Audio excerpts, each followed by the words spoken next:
Ele está no meio de nós. Proclamação do Evangelho de Jesus Cristo segundo Lucas. Glória a vós, Senhor. Naquele mesmo dia, o primeiro da semana, 2 dos discípulos de Jesus iam para um povoado chamado Emaús, distante 11 quilômetros de Jerusalém. Conversavam sobre todas as coisas que tinham acontecido. Enquanto conversavam e discutiam, o próprio Jesus se aproximou e começou a caminhar com eles. Os 2 discípulos, porém, estavam como que cegos e não o reconheceram. Então Jesus perguntou: o que ides conversando pelo caminho? Eles pararam, com o rosto triste, e um deles, chamado Cleofas, lhe disse: tu és o único peregrino em Jerusalém que não sabe o que lá aconteceu nestes últimos dias? Ele perguntou: o que foi? Os discípulos responderam: o que aconteceu com Jesus, o Nazareno, que foi um profeta poderoso em obras e palavras diante de Deus e diante de todo o povo. Nossos sumos sacerdotes e nossos chefes o entregaram para ser condenado à morte e o crucificaram. Nós esperávamos que ele fosse libertar Israel, mas, apesar de tudo isso, já faz 3 dias que todas essas coisas aconteceram. É verdade que algumas mulheres do nosso grupo nos deram um susto. Elas foram de madrugada ao túmulo e não encontraram o corpo dele. Então voltaram, dizendo que tinham visto anjos e que estes afirmaram que Jesus está vivo. Alguns dos nossos foram ao túmulo e encontraram umas coisas como as mulheres tinham dito. A ele, porém, ninguém o viu. Então Jesus lhes disse: como sois sem inteligência e lentos para crer em tudo que os profetas falaram. Será que o Cristo não devia sofrer tudo isso para entrar na sua glória? E, começando por Moisés e passando pelos profetas, explicava aos discípulos todas as passagens da Escritura que falavam a respeito dele. Quando chegaram perto do povoado para onde iam, Jesus fez de conta que ia mais adiante. Eles, porém, insistiram com Jesus, dizendo: fica conosco, pois já é tarde e a noite vem chegando. Jesus entrou para ficar com eles. Quando se sentou à mesa com eles, tomou o pão, abençoou-o, partiu-o e lhes distribuía. Nisso os olhos dos discípulos se abriram e eles reconheceram Jesus. Jesus, porém, desapareceu da frente deles. Então um disse ao outro: não estava ardendo o nosso coração quando ele nos falava pelo caminho e nos explicava as Escrituras? Naquela mesma hora, eles se levantaram e voltaram para Jerusalém, onde encontraram os 11 reunidos com os outros, e estes confirmaram: realmente o Senhor ressuscitou e apareceu a Simão. Então, os 2 contaram o que tinha acontecido no caminho e como tinham reconhecido Jesus ao partir o pão. Realmente o Senhor ressuscitou e apareceu a Simão. Palavra da salvação. Glória a vós, Senhor. Aleluia, aleluia, aleluia, aleluia. Sentados, nos recolhamos num tempo de silêncio e oração. Em nosso íntimo, invoquemos o auxílio do Divino Espírito Santo, pois só Ele pode dar-nos a claridade da fé e abrir nossa inteligência, vencer a lentidão nossa para crer. Peçamos seu auxílio. Rezemos em nosso íntimo.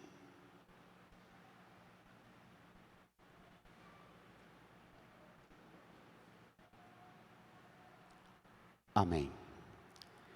Queridas irmãs e irmãos, começamos hoje a terceira semana depois da celebração solene da Páscoa. Corremos o risco de já entrar numa rotina em nossas idas e vindas, voltar a um tipo de prática religiosa que dispensa a grandeza do mistério e que não temos mais a força luminosa da Páscoa, que nunca pode se tornar uma força cansada, uma notícia velha, uma notícia repetida, que não tenha novidade. As leituras de hoje põem-nos diante da extraordinária força nova, permanente, que pode ser a fé dos cristãos que seguem Jesus, iluminados pela luz e pela força da ressurreição. E como essa fé tem poder de transformar tudo num estado permanentemente novo, até as mais repetidas e desoladas rotinas, marcadas de modo novo pela força do Cristo. Vamos lá. Vamos ao Evangelho, no seu folheto número 11. Tem uns elementos aqui que eu tenho certeza que vai mexer muito conosco. Não tem possibilidade da gente voltar para casa do mesmo modo. Eu falei para o Robson, que está lá fora, falei: Robson, prepara cadeira de roda aí, porque se alguém baquear na caminhada hoje, vai precisar de socorro. Vamos lá? Segura, porque é um caminho. Pode ser que alguém se canse nesse caminho e precise de uma bengala, de uma cadeira de rodas e de um apoio. Vai ter, mas vai fazer o caminho. Amém? Então vamos atravessá-lo. Número 11 do seu folheto, o Evangelho de Lucas, capítulo 24, versículos 13 a 35. Naquele mesmo dia, o primeiro da semana, 2 dos discípulos de Jesus, leiam, igreja, iam para um povoado chamado Emaús, distante 11 quilômetros de Jerusalém.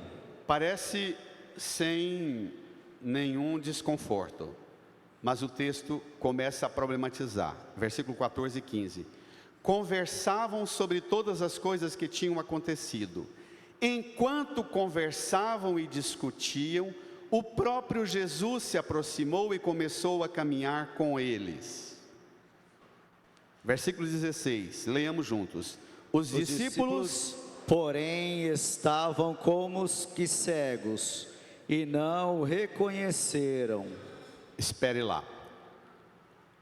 Qual é a causa da cegueira dos discípulos?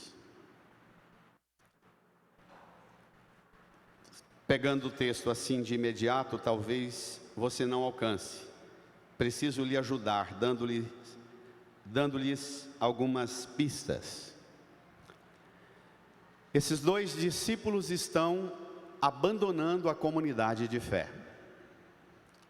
Terminou de seguir Jesus por 3 anos. Terminaram um caminho seguindo Jesus. Escutaram Jesus, foram formados por Jesus. O desfecho da Semana Santa, da paixão, morte do Senhor foi esse aqui. Eles estão lá no primeiro dia da semana. É domingo de manhã. Pelo tipo do texto, sugere entre 9 e meio-dia. Estão indo embora de Jerusalém. Estão abandonando a comunidade, abandonando a igreja. A cegueira deles é o aparente fracasso da cruz. Foi horrível. Eles vão embora e no caminho, abandonando a fé, abandonando a igreja, no caminho conversavam e discutiam sobre o que tinha acontecido. Enquanto caminham, Jesus se aproximou e começou a caminhar com eles. A fuga da comunidade, o abandono da igreja, aprenderam a fé, mas em consequência do escândalo da cruz, a fé não se sustenta. Quantos de nós temos uma fé e passamos por experiências fortes, mas que não são capazes de sustentar-nos quando nós enfrentamos o escândalo da cruz, do sofrimento, da provação, das dificuldades em nossa vida? Apelamos, rompemos. Esses dois discípulos estão falando de nós, de nossas cegueiras. Quais as causas das nossas cegueiras hoje? Quais decepções e frustrações no caminho da fé nos cegaram? Mesmo tendo já experimentado a força extraordinária de Deus em nossa vida, de Jesus presente em nossa vida, mas que certos acontecimentos travaram nossa visão. Jesus entra, e eu vou começar a usar expressões jornalísticas, bem agressivas aqui, meus primos, bem agressivas. Jesus entra na história e na viagem de nossos fracassos. Jesus entra na história de nossas decepções. Ele não é amiguinho nosso só quando a gente é certinho, corretinho, arrumadinho em tudo, não. Jesus entra em nossa história também nas experiências de maior abandono pelas quais nós também atravessamos rupturas. Você pode se lembrar de quantas vezes você já saiu da casa de um irmão, do pai, da mãe, de uma igreja, dizendo: não volto mais, não compensa, acabou, encerrou. Jesus entra, eles estavam como que cegos e não o reconheceram. Versículo 17, vamos ler? Então Jesus perguntou, bradem: o que ides conversando pelo caminho? Não tem coisa que ofende a gente mais do que alguém ignorar a dor da gente, não é? Vocês, esposas e esposos, ele sabe o que você passou a semana, ela sabe do que você passou, chega perto de você e diz: o que foi? A pergunta é para matar o resto, não é? Você sabe de como foi a minha semana, você sabe de como eu estou. Eles pararam, olha a cena, impressionante, eles pararam com o rosto triste. O Evangelho já chamou-os de cegos, agora chama-os de tristes. E um deles, chamado Cleofas, trava a maior bronca com Jesus. Lhe disse, leiamos juntos: tu és o único peregrino em Jerusalém, que não sabe o que lá aconteceu nesses últimos dias? Espere lá. Rapaz, como você ignora a nossa dor, o nosso luto, como você ignora o nosso fracasso. Nós deixamos tudo há 3 anos atrás, abandonamos tudo, cultivamos as expectativas que Ele nos apresentou ao longo desses 3 anos, abandonamos tudo para seguir tudo que Ele prometeu, e tudo terminou no fracasso da cruz. Você é o único peregrino, e eles chamam Jesus de peregrino. Por isso que eu falei que precisa de bengala, de cadeira de roda. Essa semana me deu saudade enorme do caminho de Santiago de Compostela, porque acho que a experiência mais forte da minha fé, tudo que eu já vivi, nada se compara às vezes que eu atravessei aquele caminho de Santiago de Compostela, porque o caminho é de verdade a melhor escola. E no caminho eles recebem o próprio Deus, que é Cristo Jesus ressuscitado, vencedor da morte, que é a causa da decepção deles, um fracassado que morreu na cruz. Jesus de boa, desarmado como bom peregrino, versículo 19, ele perguntou: o que foi? Os discípulos responderam, leiamos todos juntos. O que aconteceu com Jesus, o Nazareno, que foi um profeta poderoso em obras e palavras, diante de Deus e diante de todo o povo. Aqui está a confissão primeira da cegueira e da tristeza deles. Eu tenho repetido muito, porque esse é o elemento central da pregação pascal. A vida, a família, o pai, a mãe, a sociedade, o mundo, o mercado, a cultura, a economia, incutem expectativas em nossa mente. A gente tem experiências subjetivas profundas, que hora ou outra, alguma cena, algum livro, alguma notícia, alguma música que eu ouvi, um filme que eu assisti, uma coisa me marcou e gerou em mim uma expectativa, ou algumas expectativas, que deram-me um tipo de estrutura. Eu passo a conduzir, às vezes, no campo da psicologia, até de forma subjetiva, eu não sei que aquilo decidiu e me conduz nas expectativas, mas existem fatos fundantes que impregnam na gente expectativas. E eles confessam, quando Jesus pergunta o que foi, eles dizem, o que aconteceu com Jesus o Nazareno.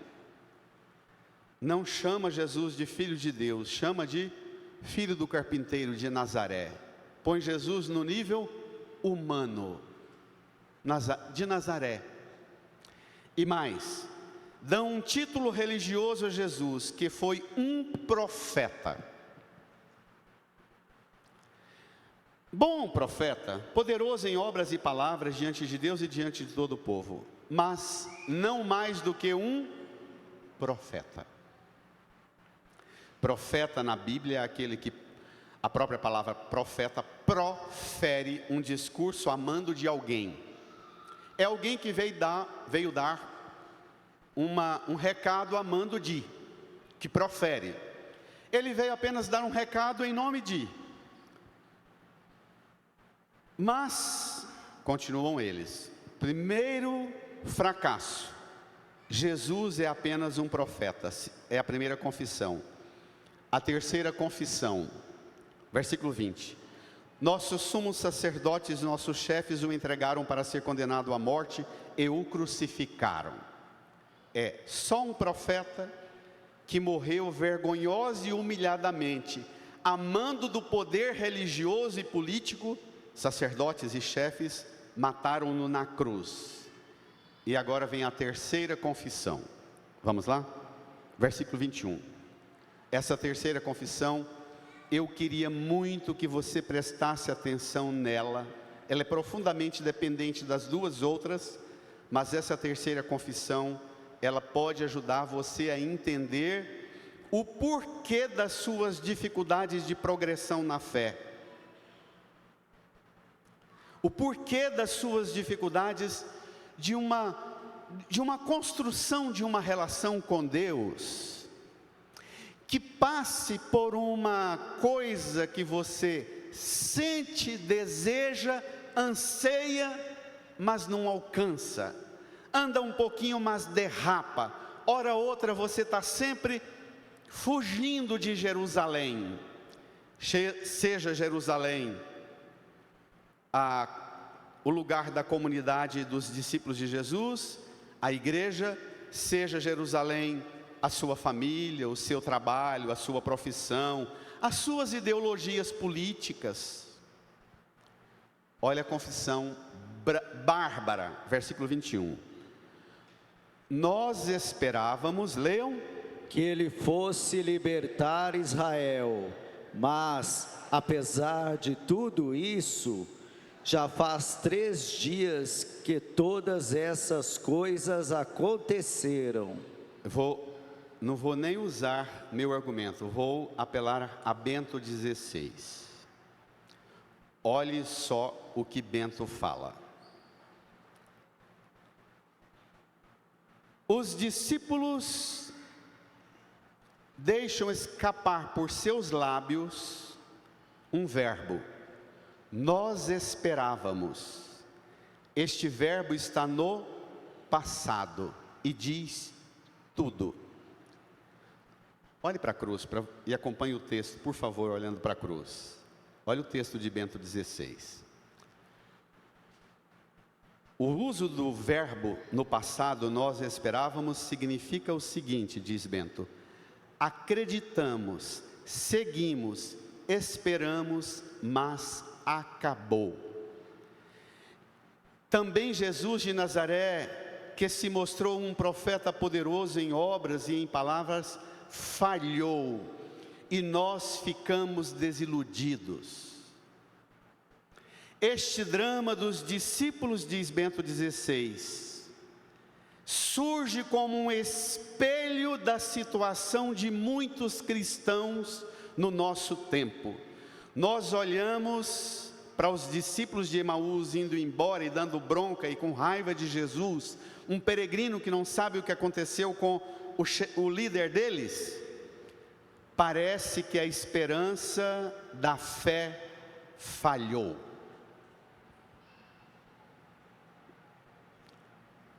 A própria fé entra em crise por causa de experiências negativas que nos fazem sentir abandonados pela igreja, pelos líderes religiosos e pelo próprio Deus. Contudo, diz Bento, essa estrada para Emaús na qual caminhamos todos nós todos somos peregrinos de alguma forma, pode tornar-se uma via de purificação, de maturação do nosso crer em Deus. Também hoje podemos entrar em diálogo com Jesus e deixar que Jesus atravesse conosco os caminhos de nossos relatos de fracassos e decepções na fé, no afeto, nos ideais, nos sonhos, nas expectativas que criamos. E eu desci aqui de propósito. Eles dizem, ele foi um profeta, não é Deus, não é o Filho de Deus, não é o Messias, não é o ungido. Todos os títulos que aprenderam com Jesus. Não é. Chamaram-no de profeta.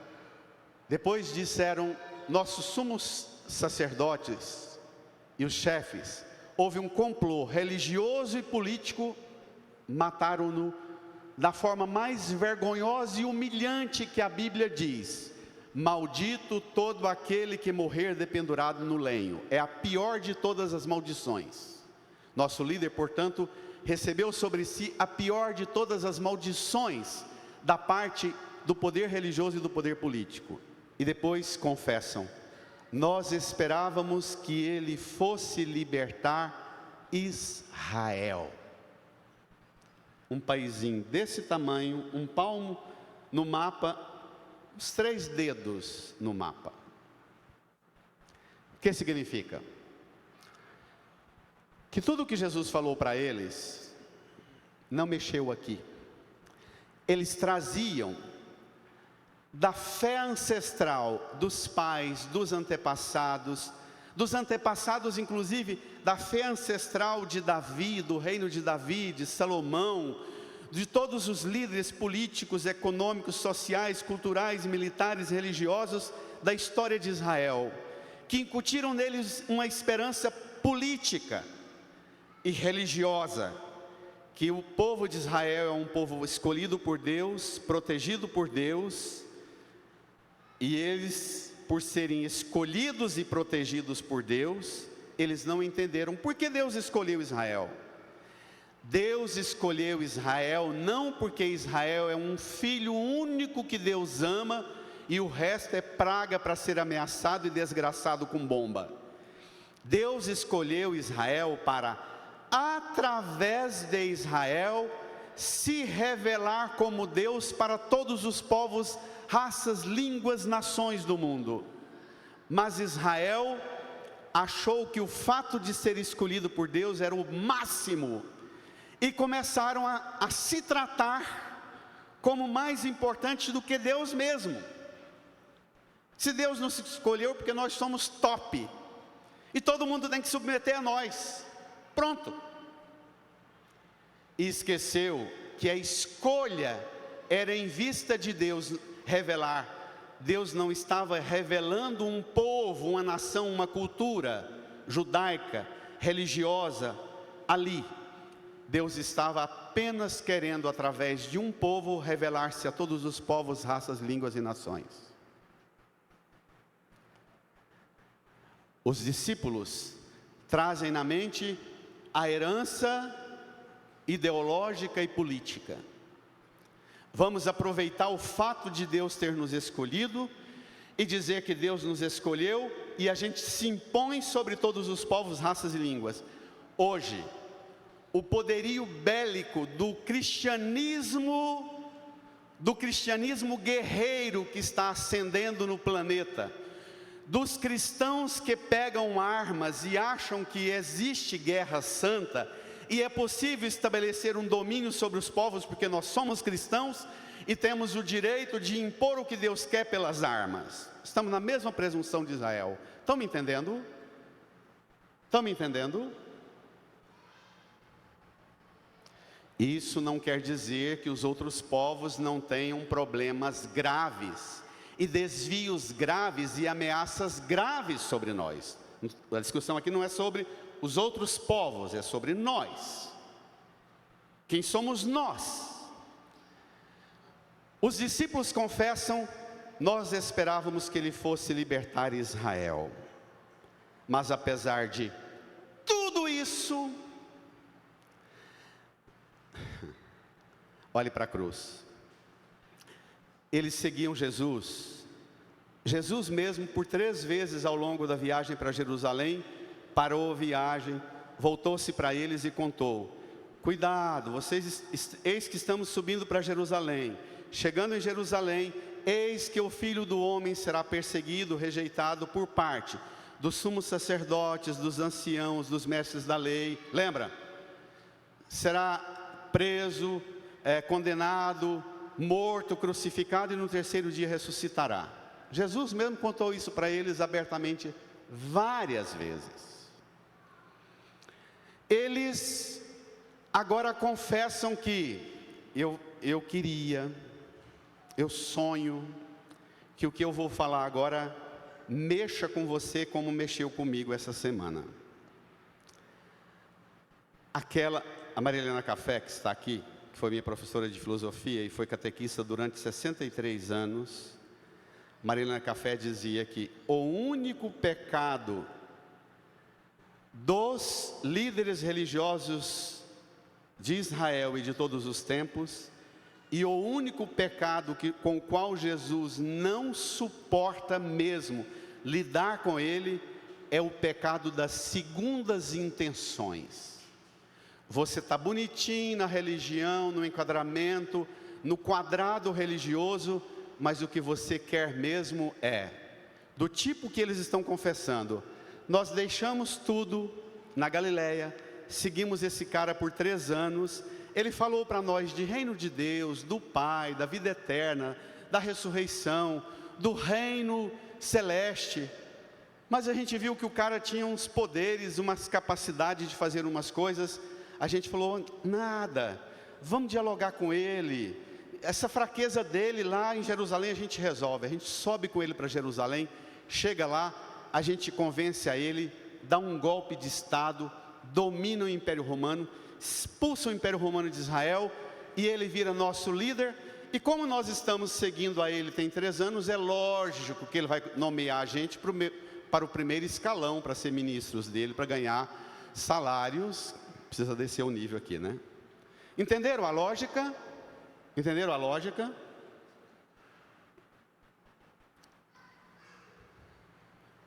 O pior modo de viver a fé é vir para a igreja, vir para a religião, frequentar e escutar o discurso religioso e dizer: tá bom, esse padre está falando demais. Na verdade eu vim para essa missa porque eu estou precisando de 3 coisas: que ele me abençoe nisso, naquilo, naquilo, naquilo, que ele proteja lá em casa aquilo e aquilo, que ele ajude o meu filho, minha filha, pá, pá, pá.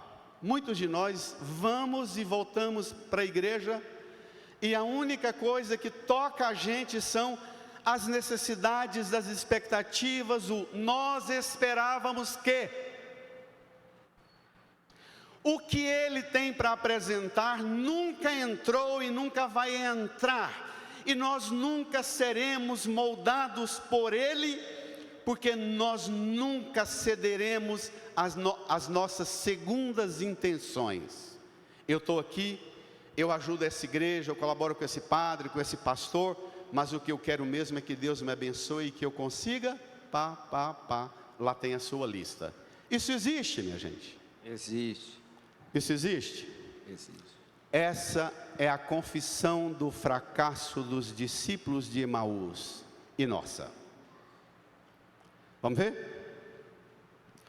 Agora, eles apelaram com Jesus. Agora eles continuam apelando. Agora eles escracham. Escarnecem da situação. Vai sobrar para vocês, mulheres. Vamos lá? Depois de confessar no versículo 21, e apesar de tudo isso, já faz 3 dias que todas essas coisas aconteceram. Versículo 22. É verdade que algumas mulheres do nosso grupo nos deram um susto. Um que, igreja? Susto. Elas, leiam. Foram de madrugada ao túmulo e não encontraram o corpo dele. Então, voltaram, dizendo que tinham visto anjos e que estes afirmaram que Jesus está vivo. Alguns dos nossos foram ao túmulo, vai, igreja, e encontraram as coisas como as mulheres tinham dito. A ele, porém, ninguém o viu. É para escarnecer. As mulheres deram-nos um susto. Se você chegar em casa, abrir sua Bíblia, no capítulo 24 de Lucas, nós estamos aqui no versículo 24. Se você for no versículo 11, as mulheres chegam do túmulo de madrugada, contam para eles, o texto diz assim: quando as mulheres contaram do túmulo vazio e como encontraram os anjos, que lhes contara que Jesus está vivo, aos olhos dos discípulos isso era um delírio, um desvario. Mulheres desvairadas que passam susto em nós homens. Vocês mulheres precisam continuar sendo as mulheres desvairadas da madrugada, que buscam o Senhor na madrugada e que passam susto em nós homens com as notícias das coisas de Deus, porque as coisas de Deus continuam acontecendo, e vocês que madrugam e rezam, as coisas do Senhor continuam sendo reveladas a vocês. Mesmo que nós homens continuemos a acreditar que a força, a arma, a violência, a guerra, a brutalidade e a estupidez nossa é que vai vencer, vocês mulheres continuarão dizendo que o Senhor ressuscitou, que o túmulo está vazio, que o anjo anuncia e que a presença de Cristo vivo inaugura um novo modo de ser gente. Amém, mulheres? Amém? Amém, amém homens? Amém. Maiada. Amém, homens? Amém. Reage. reage. Porque se você pensa que o trem foi pesado, prepara-te para o que vem. Vamos lá? Mulheres desvairadas que passam susto em homens que acreditam na força do poder do golpe de Estado de Israel contra o Império Romano. A gente pode falar essa mesma frase dita hoje com os nomes dos impérios que estão a correr, não pode? A mesma. Olha o que o Papa Leão está sofrendo essa semana, porque ele disse: arma não resolve, arma não garante paz, guerra não é resposta cristã para a paz no mundo. Vocês viram, logo que saiu os escândalos do Jeffrey Epstein, está no pacote das coisas lá do Jeffrey Epstein, um plano para derrubar o Papa Francisco. Vocês viram isso? E é lógico que eles já estão lá no Pentágono ensaiando um segundo plano para derrubar o leão. Qual o problema em derrubar? Alguém que nos apeita. A águia do Império Romano ou a águia do nosso império, derrubemos. Qual o problema? Mas deixa a palavra com Jesus agora que o pau vai quebrar. Vamos lá? Prepara-te. Versículo 25. Ó, é duro. Apoie-se aí porque vai levar um esbarrão. Então Jesus lhes disse, brada a igreja: como sois sem inteligência e lentos para crer em tudo que os profetas falaram. Será que o Cristo não devia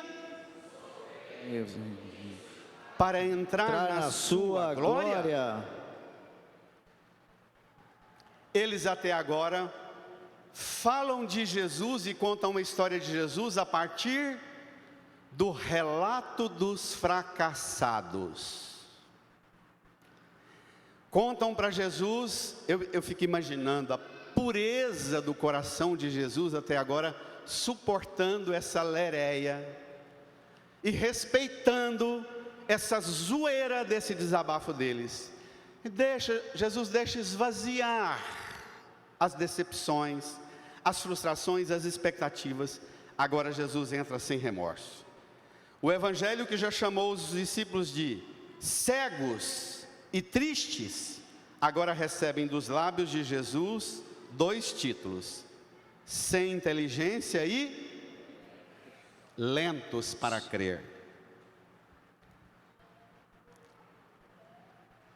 Claro, quem vem para a igreja domesticado pelas bolhas das redes sociais, já alimentou suas expectativas sobre o que é Jesus, o que é a igreja, o que é o cristianismo. Quem vem para a igreja alimentado pelas bolhas das redes sociais, das ideologias de direita ou de esquerda, é claro que chegando aqui faz o seu relatório e quer um pregador que lhe diga que ele está certo, que suas expectativas estão corretas e que o resto é que está errado. Jesus diz: não, o problema de vocês é falta de inteligência e vocês são lentos. Tem algumas traduções antigas da Bíblia que fala como sois de aspecto sombrio ou lerdos para crer. Mães, não deixa menino ir no banheiro, no bebedouro sozinho não, tá? Acompanhe.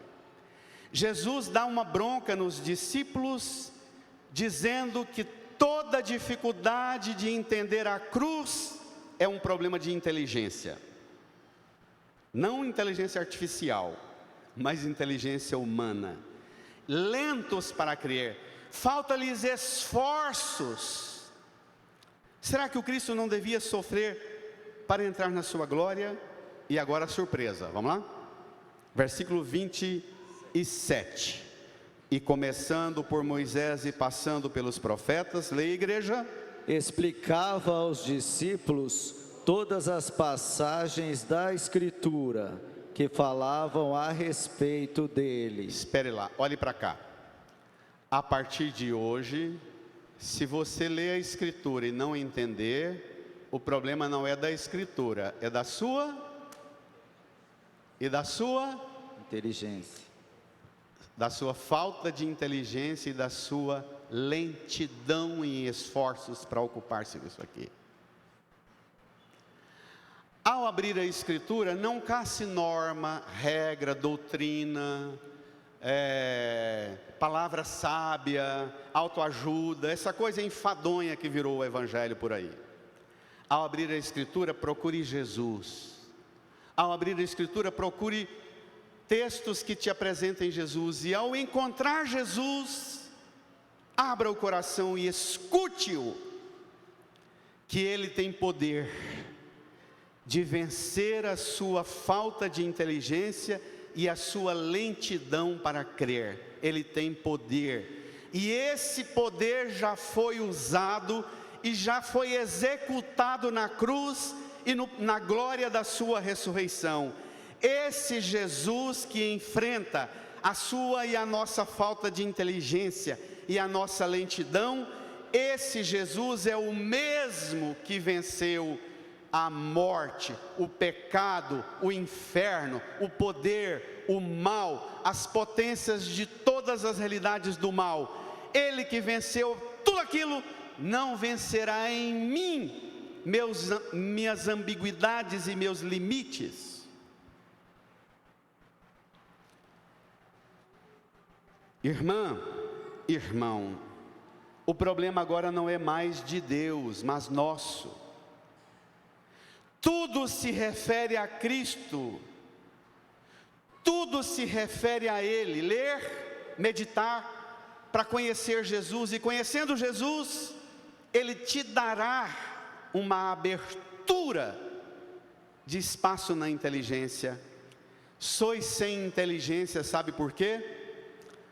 Porque as expectativas messiânicas dos reinos políticos de Israel, de Davi para Salomão e todos os reis, domesticaram a sua mente e fizeram você ter fé e ter religião, e você quer usar a religião e a fé a serviço dos impérios e dos poderes da política e da ideologia política.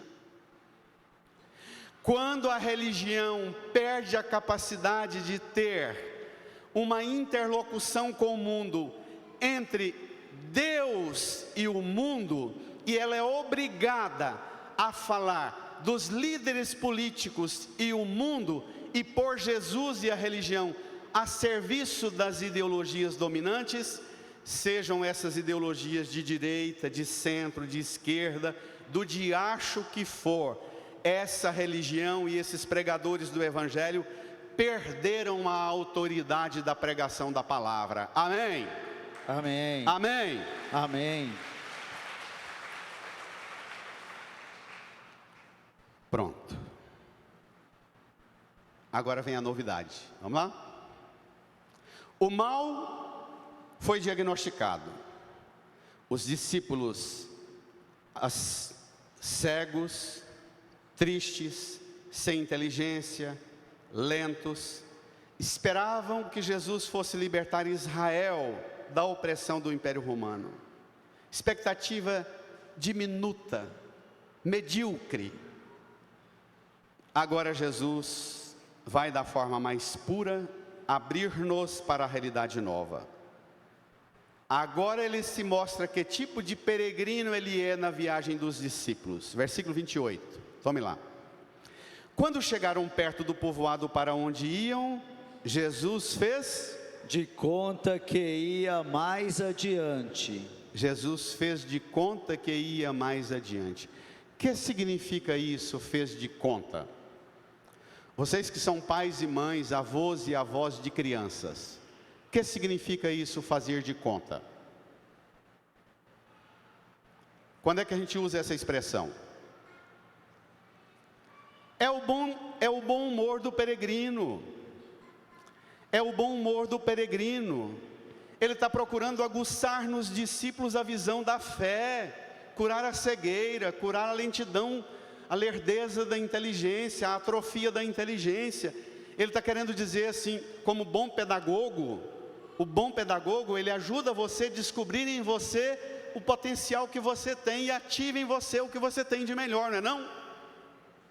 Ele não te dá, Ele ajuda você a encontrar em você, Ele faz de conta. E permitam-me uma bronca violenta. A última frase do Salmo, volte comigo lá no Salmo, o Salmo 15. Hoje cedo na missa das 8, quando esse salmo estava sendo cantado, eu tive uma dor na alma. Olha o que o salmo diz, no versículo 11, última estrofe. Vós me ensinais vosso caminho para a vida, leia a igreja. Junto a vós, felicidade sem limites, delíria eterna e alegria ao vosso lado. Permitam-me. Hoje, a hora que o salmista estava cantando isso na missa das 8, agora também, às 10, o salmista estava cantando: vós me ensinais vosso caminho para a vida, junto a vós felicidade sem limites, delícia eterna e alegria ao vosso lado. Você olha para o semblante da assembleia, está aquela coisa blasé. Eu pensava, o que nós fizemos com a Santa Missa? Para as crianças, para os adolescentes, para os jovens. A missa virou uma coisa enfadonha, de norma, regra, de obrigação, de doutrina, de norma, de regra, de ameaça, de buscar Deus para correr do capeta, para correr do mal. Não é buscar Deus porque Deus é uma delícia, porque é uma delícia eterna e a alegria está no seu lado. Da onde que alguém precisa permitir que o bufar do capeta pode ser motivação para te empurrar para Deus? Procure Deus, porque junto a Deus é uma delícia eterna, é alegria. Mas nós ensinamos para as crianças para procurar Deus, para Deus te proteger do mal, dos perigos, do não sei o que, para você conseguir realizar o que você sonha. Nós transformamos Deus numa força ameaçadora. Tem gente que tem medo de Deus no mesmo tanto que ela tem medo do capeta, porque Deus é um castigador, um ameaçador. Vamos ver? Prepara-te. Jesus fez de conta que ia mais adiante. Versículo 29. Eles, porém, insistiram com Jesus, dizendo, brada a igreja: fica conosco, pois já é tarde, e a noite vem chegando. Pode pegar pesado? Pode? Pode pegar pesado? Isso aqui é a fé que pega as coisas sempre a partir do negativo.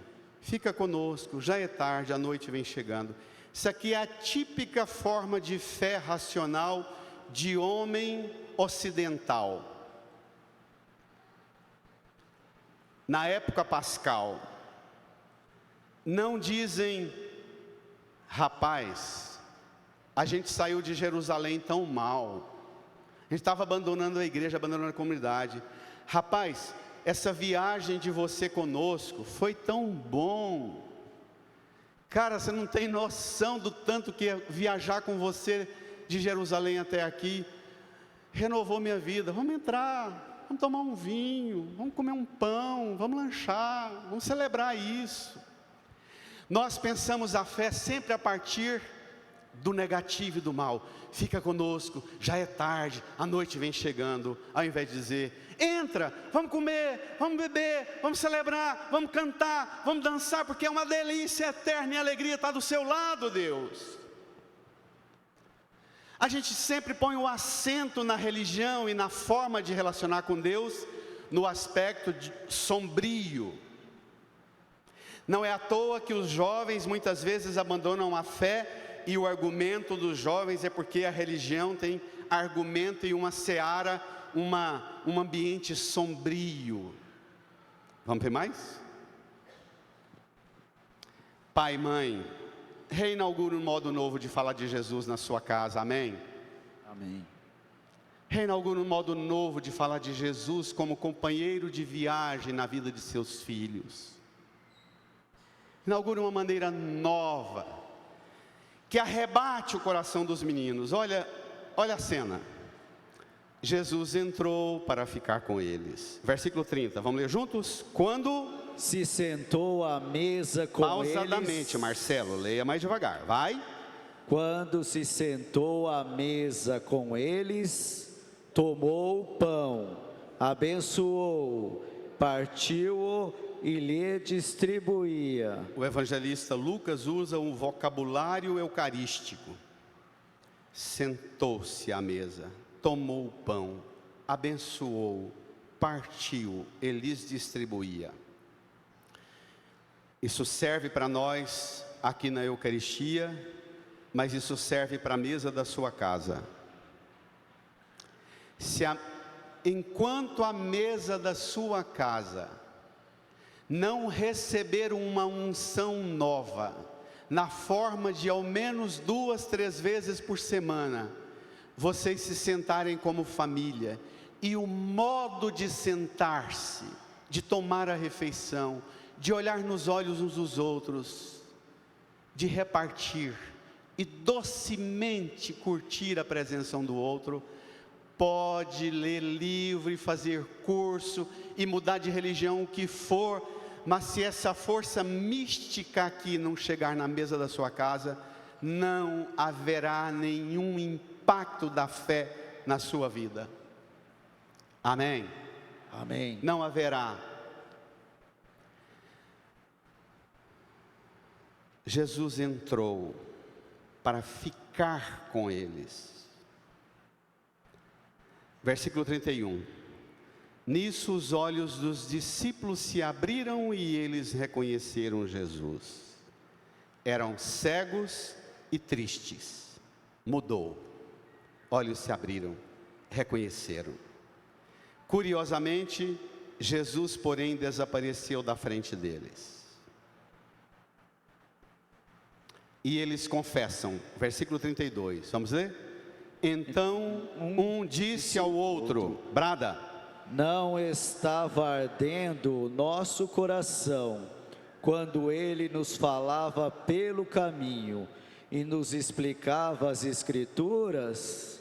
Nós só enxergamos Jesus no partir o pão, porque nós gastamos 5, 6 horas de viagem de Jerusalém até Emaús, escutando as Escrituras.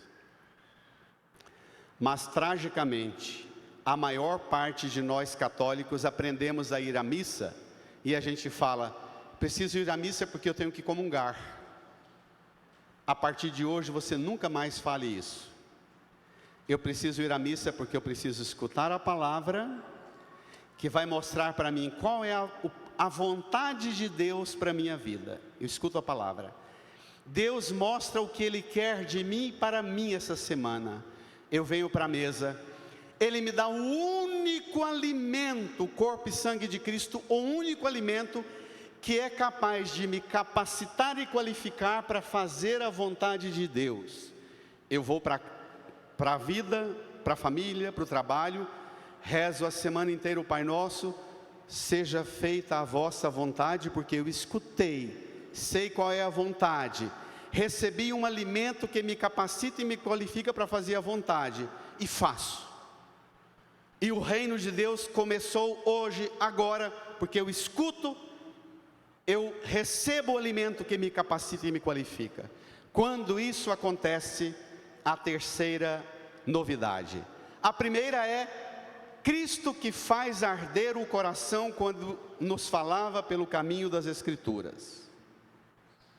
A partir de hoje, deixe de escutar a pregação, mesmo quando cumprida, como a minha hoje e sempre. A partir de hoje, perca a preguiça, deixe de ser lento, deixe de ser sem inteligência, se ocupe com a palavra. Não deixe esmorecer-se de cansaço no banco, por não aguentar uma pregação de 20 minutos, 30 minutos ou 1 hora. Deixe de ser sem inteligência, deixe de ser lento para crer, deixe de ser cego, deixe de ser triste. e deixe a palavra de Deus fazer arder seu coração.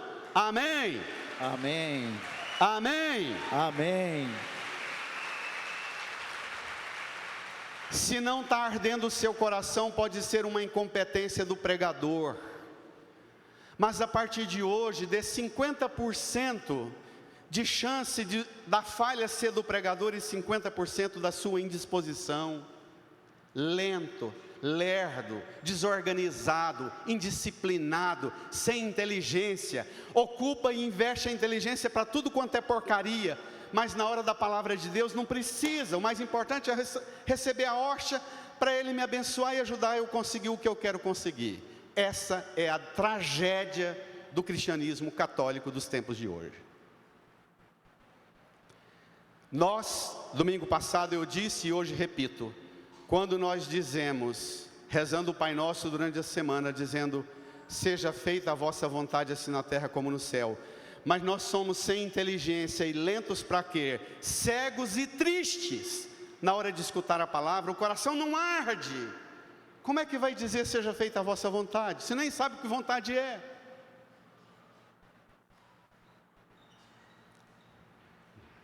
Não vou pegar pesado hoje não. Vamos lá? O milagre vem agora, versículo 33. Naquela mesma hora eles se levantaram e voltaram para Jerusalém, onde encontraram os 11 reunidos com os outros. Brada a igreja, e estes confirmaram. Realmente o Senhor ressuscitou e apareceu a Simão. Realmente o Senhor ressuscitou e apareceu a Simão, o chefe do colégio apostólico, Pedro, nosso primeiro Papa. Ser cristão é ter essas 3 dimensões costurando a sua vida: a palavra, a Eucaristia e a comunidade de fé, a igreja. O problema é que nós damos um acento enorme na importância da presença de Jesus na Eucaristia, damos uma relevância enorme, não devemos diminuir não, mas nós temos que subir a importância da palavra. Ele que está presente na palavra quando ouvimos, é Ele que está na Eucaristia quando recebemos, mas é Ele que faz de nós, pela palavra e pela Eucaristia, faz de nós membros do seu corpo, a igreja. Os discípulos esqueceram as tristezas e as decepções e disseram: eu não gosto daquele padre, não gosto daquele bispo, não gosto daquele papa, mas eu só pertenço ao corpo de Cristo se estou em comunhão, na inteligente forma de escutar a palavra, na abertura para receber seu corpo e sangue e na disposição para ralar, fazendo parte desta comunidade, a igreja. Amém? Amém. Reage. Amém.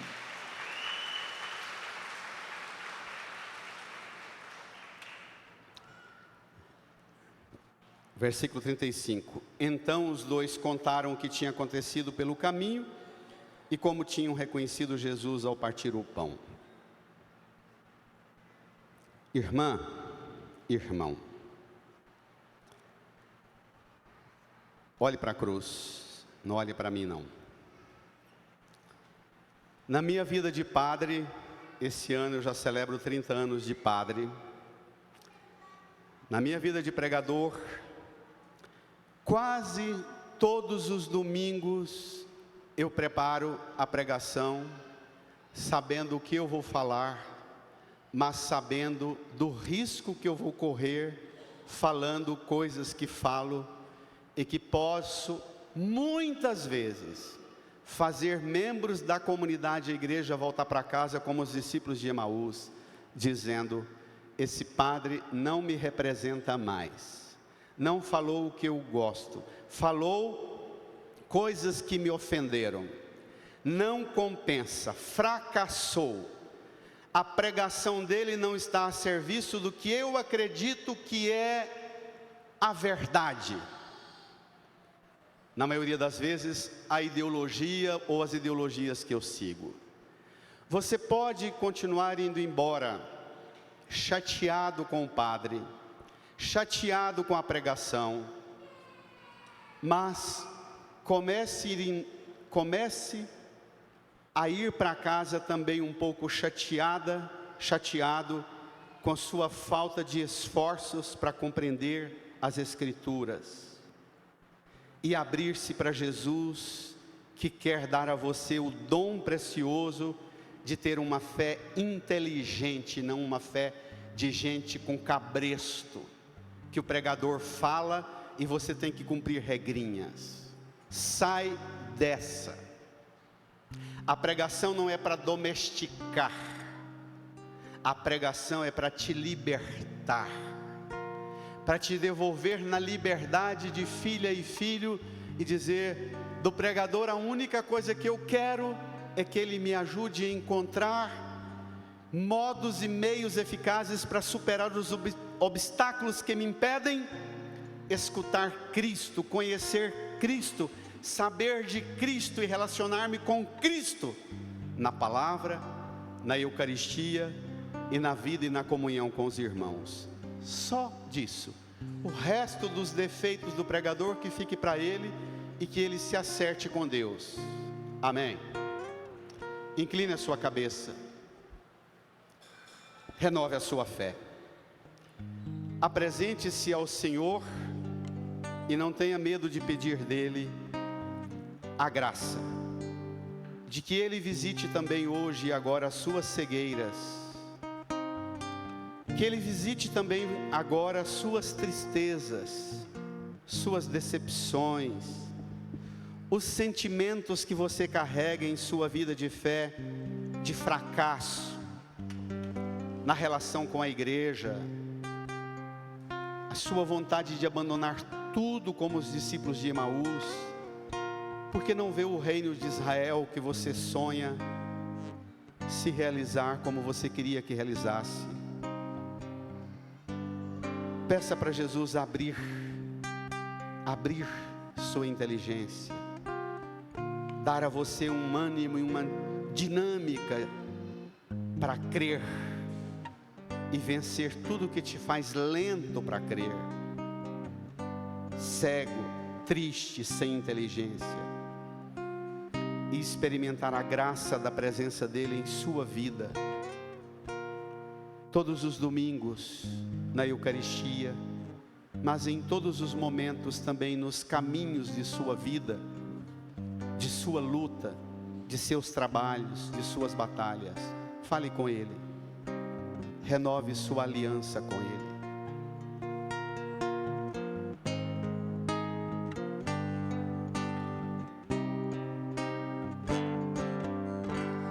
Visita-me, Senhor, com teu Espírito, e minha alma reviverá. Visita-me, Senhor, com teu Espírito, e minha alma reviverá.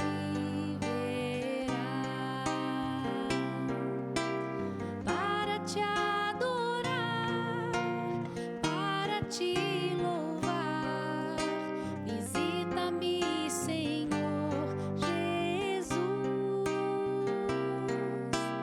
Para te adorar, para te louvar, visita-me, Senhor Jesus.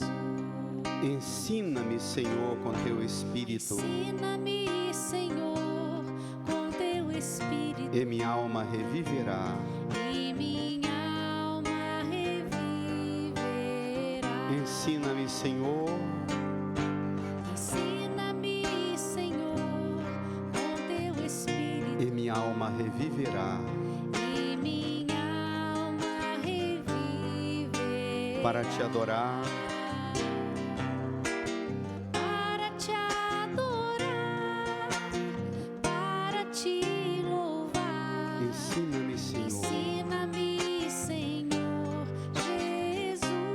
Fiquemos de pé, cantando. Para te adorar, para te louvar, ensina-me, Senhor Jesus.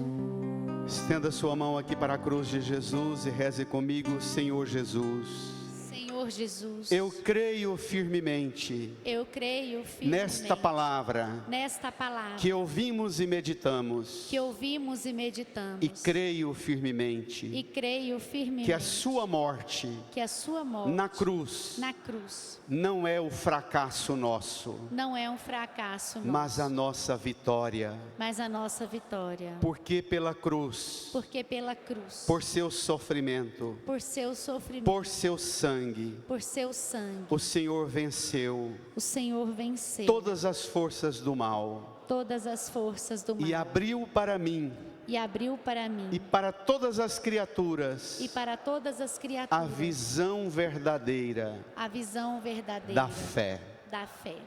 Por seu sangue derramado, eu te peço, Jesus. Põe a mão no seu coração, incline a sua cabeça, feche os olhos e reze. Liberta-me hoje. Cura-me, Senhor. Da minha cegueira na fé. Das minhas tristezas. Da minha falta de inteligência. Da minha lentidão para crer. E abre-me, Senhor, para a extraordinária força que brotou para todos nós, a sua ressurreição, a sua presença em nossa vida, em nossos caminhos, mesmo em nossas viagens de fracassos e decepções. O Senhor está sempre perto. Obrigado, Jesus. Amém, Jesus. Amém, Senhor. Amém. Abra os olhos e veja quem está do seu lado. Abra os braços e dê um abraço carinhoso, desejando a paz do Senhor. Bem forte, saudai-vos.